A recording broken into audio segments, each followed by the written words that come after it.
안녕하십니까. 한력전TV의 이명찬입니다. 오늘은 이제 2024년도도 다 지나가고 2025년도 얼마 남지 않았는데 일본의 경제, 2025년 일본 경제 어떻게 될 것인가, 이 부분에 대해서 오늘 한번 알아볼까 합니다. 제가 원래 2024년도에는 외부 많은 유튜브에 나가서 영상을 찍고 있는데 일본 경제에 대해서 많은 얘기를 했습니다.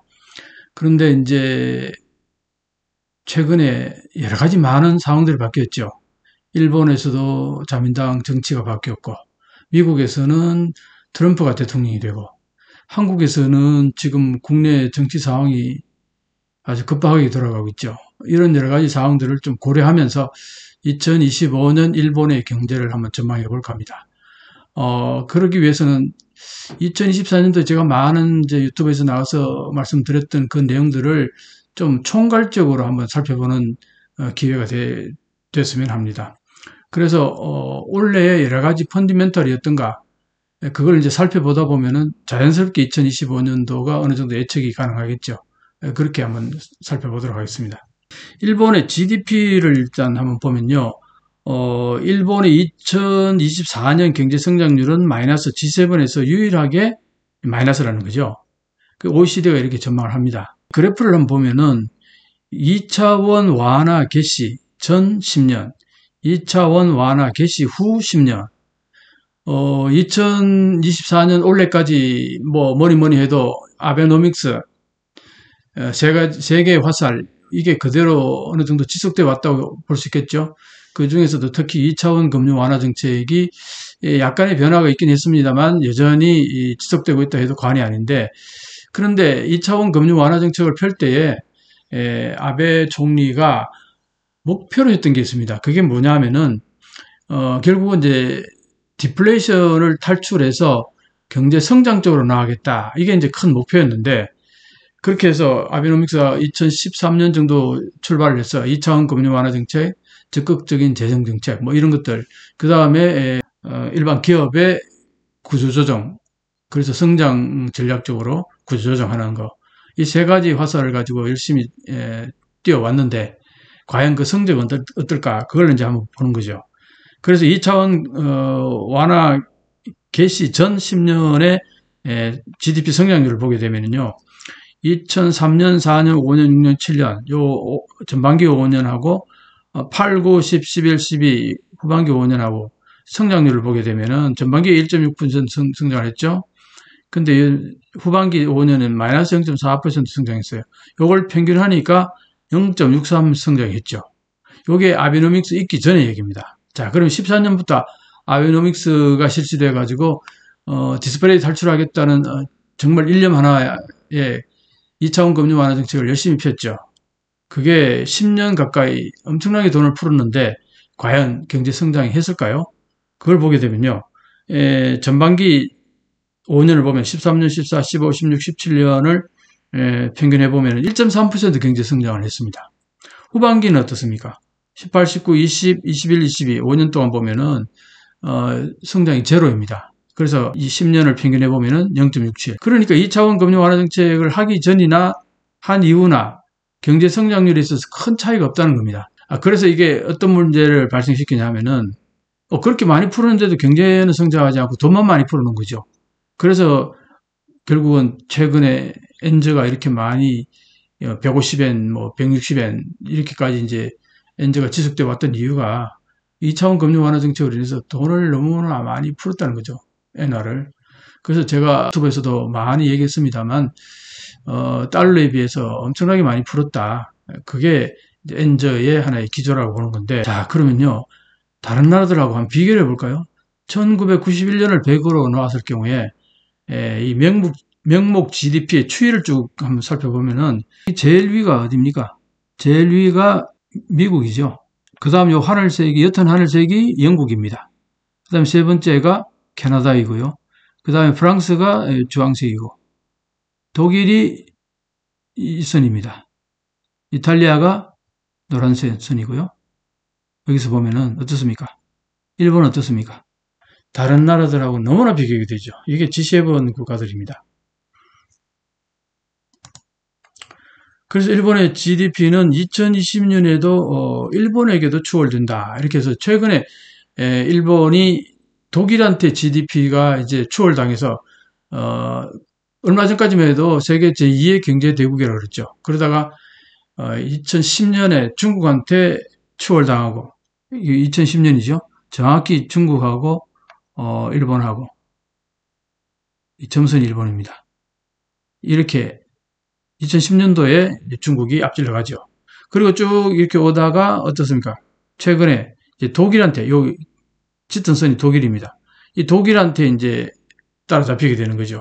그렇게 해서 2026년쯤이 되면은 이제 인도한테도 뒤처질 가능성이 있다. 그렇게 이제 봅니다.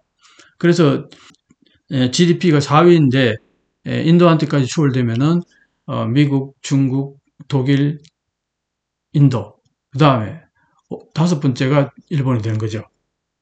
그래서 이 그래프를 보면서 일본이 계속해서 제자리 걸음하는 사이에 다른 나라들이 계속 경제 성장을 하면서 일본을 앞질러 가고 있다. 이런 이제 모습을 보여주는 겁니다. 또 하나 보게 되면은 주요 7개국과 한국의 1인당 GDP 순위 변천을 이렇게 보게 되면은 오늘 1인당 GDP입니다. 여기 보면 제일 위쪽이 미국입니다. 그리고 이게 프랑스고요. 이탈리아, 독일, 캐나다, 영국, 그리고 이게 일본이었는데 일본이 지금 이렇게 쭉 쳐지면서 한국한테도 이제 쳐지게 됐죠. 이게 언제입니까? 2017년 정도입니다. 2017년 정도 1인당 GDP가 한국이 일본을 추월하게 됩니다. 그리고 1인당 GDP의 추이를 이게 이제 OECD 평균을 1로 해서 한번 보게 되면은 일본이 한번 보세요. 쭉 72년도, 73년도 점 벌써 이제 OECD를 추월하기 시작해서 쭉 올라가죠. 그렇게 해서 급성장을 해서 90년도, 95년 뭐 이점 이때 버블이 이제 왕창 꺼지기 시작하면서 쭉 빠지기 이렇게 내려오는 거죠. 이때가 OECD의 거의 한 2배 정도 됐습니다. 1인당 GDP가요. 그때는 미국을 추월했었죠. 그게 언제입니까? 87년 이때 아마 이게 플라자 합의로 인해서 갑자기 이렇게 쫙 올라간 부분이 있을 겁니다. 그때 이제 플라자 합의로 인해서 미국은 오히려 상대적으로 떨어지고 일본은 이렇게 올라갔죠. 그러다가 이때가 언제입니까? 2000년 들어오기 시작할 무렵부터 일본은 쭉 내려오기 시작합니다. 미국은 다시 또 좀 올라가죠. 근데 이게 어떻습니까? 이게 한국입니다. 한국은 꾸준히 지금 성장을 하면서 쭉 올라다가 지금 여기서 이제 만나죠. 2023년도에 인당 GDP가 사실은 2017년쯤에 이미 넘어섰다고 했는데 요 그래프마다 조금씩 차이가 있습니다만 어쨌든 지금 현재는 인당 GDP로서는 한국이 일본을 능가하고 있습니다. 그 일본의 1인당 GDP를 간략하게 그래프를 이렇게 보면 미국을 1로 한 비율로 이렇게 이제 그리는 건데 이때가 1이죠. 97년 정도일까요? 그리고는 쭉 내려옵니다.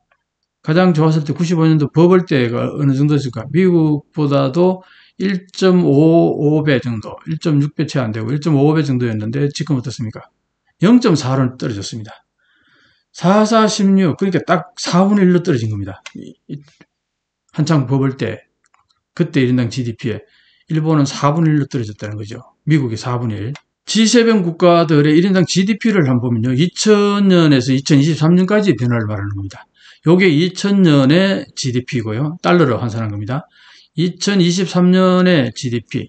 이렇게 보게 되면은 이제 캐나다가 얼마나 성장을 했느냐. 2.17배 성장했고요. 프랑스가 1.91배, 독일이 2.15배, 이탈리아가 1.83배, 영국이 1.64배, 미국이 2.20배.